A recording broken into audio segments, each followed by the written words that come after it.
Саламатсыңарбы менин кымбаттуу окуучуларым. Кыргыз тили сабагынан 7-класстарга арналган сабагыбызды баштайлы.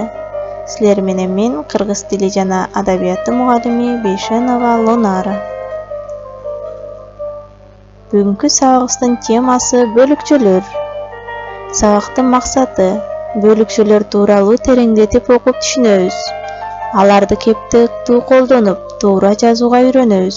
Ошондой эле адептүү окуучулардан болууга аракеттенебиз. Алгач балдар бөлүкчөлөр деген эмне экендигин үйрөнүп алалы.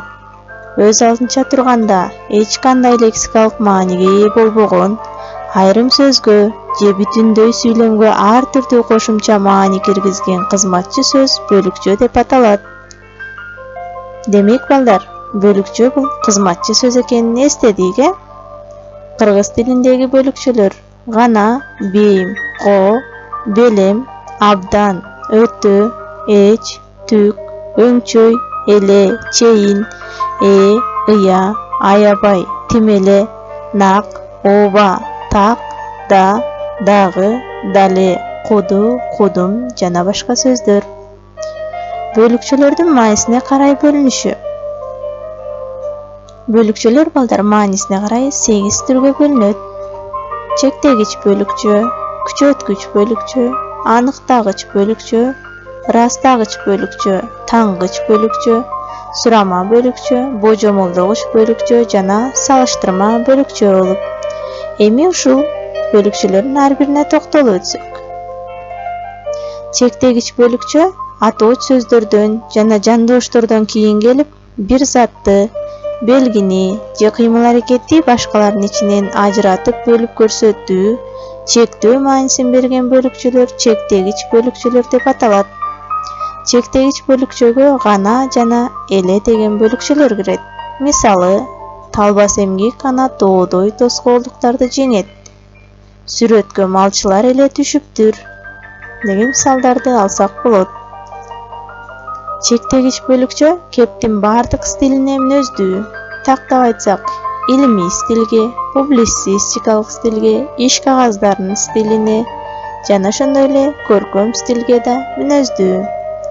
Мисалы карайлы: чачымды тарасам да тарабасам, күзгүнү карасам да карабасам, бир гана апам мени чанып кетпейт, бир гана апам кебин танып кетпейт.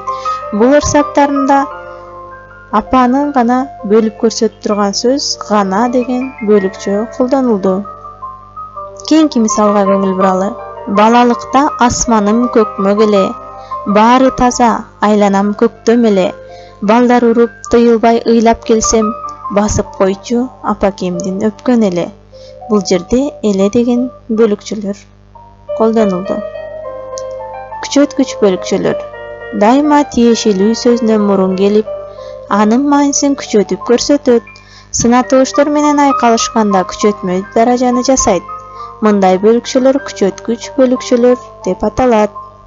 Күчөткүч бөлүкчөлөргө эң, өтө, абдан, аябай, жалаң, чылк, чылгый, түк, такыр, тимеле жана башкалар кирет. Мисалы, чылгый сары гүлдөр жайнайт. Күчөткүч бөлүкчө: мен сенин бул жакшылыгыңды түк унутпаймын. Өтө кооз гүлдөр бакчанын көркүн ачат. Соң көл аябай кооз көл. Бул сүйлөмдөрдө түк, өтө, аябай деген бөлүкчөлөр күчөтүү маанисинде колдонулуп, күчөткүч бөлүкчөлөргө кирет.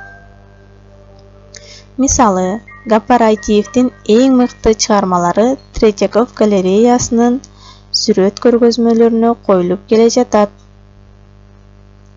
Бул жерде эң деген бөлүкчө күчөткүч мааниде колдонулду. Кийинки мисал баарыбызга белгилүү болгон Чыңгыз Айтматовдун «Адамга эң кыйыны күн сайын адам болуу» деген сөздү карайбыз. Мында эң деген сөз күчөтүү маанисинде колдонулуп жатат. Аныктагыч бөлүкчө да, деле, так, нак, дал, дагы деген бөлүкчөлөр кирет. Өзүнөн мурун айтылган сөздү аныктап, тактап көрсөтүүчү бөлүкчөлөр аныктагыч бөлүкчөлөр деп аталат. Аныктагыч бөлүкчөгө мисалдар: ынтымакты деле өздөрү курат, ырыскыны деле өздөрү табат.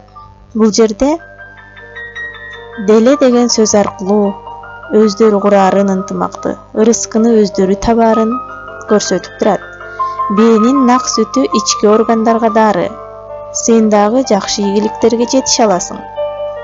Кийинки мисал: кымыздын дагы ден соолукка пайдасы көп жактары бар. Бул жерден дагы ажыратып көрсөтүп турат. Ай да жаңырды. Ырастагыч бөлүкчөлөр айкашып келген сөздү же өздөрү катышып турган сүйлөмдөгү айтылган ойдун тууралыгын же туура эместигин ырастап турат. Буларга ооба, да деген бөлүкчөлөр кирет. Ооба, бул сүрөттү дагы тартам деген мисалды карайлы. Бул жерде дагы сүрөттү тартаарын ооба деген сөз аркылуу ырастап көрсөтүп жатат. Да, бул тоолор бизди душмандардан, сууктан коргоп келген. Ооба Толгонай, сенин бүт өмүрүң ушунда өттү.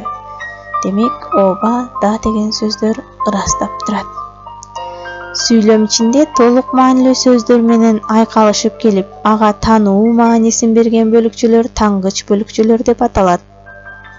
Тангыч бөлүкчө эч тургай, турмак, тургай, түгүл, түк, такыр деген сөздөрдөн турат. Мисалга көңүл бурабыз. Жазгы жамгыр эч токтобой жаап жатты. Бул жерде эч деген бөлүкчө колдонулду. Бир нерсе тууралуу башка бирөөнүн оюн билүү үчүн колдонулган ыя деген бөлүкчөлөр сурама бөлүкчөлөр деп аталат. Сурама бөлүкчөлөргө мисал карайлы. Сен качан келдиң, ыя? Биздин бул тоолорго да жол салынар, Божомолдогуч бөлүкчө болсо го, бем, белем деген сөздөрдөн турат. Менсиген улуу тоолордун арасында далай ачылбаган сырлар бар го. Сүйлөмдүн аягында колдонулуп, болжолдоо маанисин билдирген бем, белем деген бөлүкчөлөр божомолдогуч бөлүкчөлөр деп аталат. Ал эми салыштырма бөлүкчө деген эмне? Салыштырма бөлүкчө куду, кадим деген сөздөр аркылуу жасалат. Кадим эле чоң кишилерди сүйлөйт экен.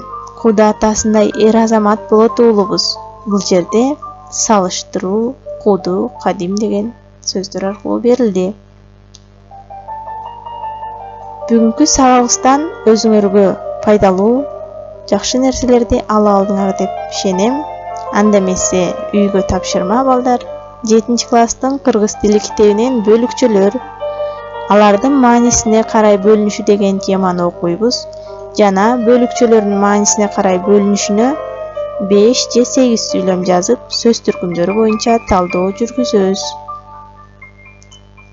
Көңүл бурганыңыздарга чоң рахмат. Кийинки сабакта кездешкенче сак саламатта болуңуздар.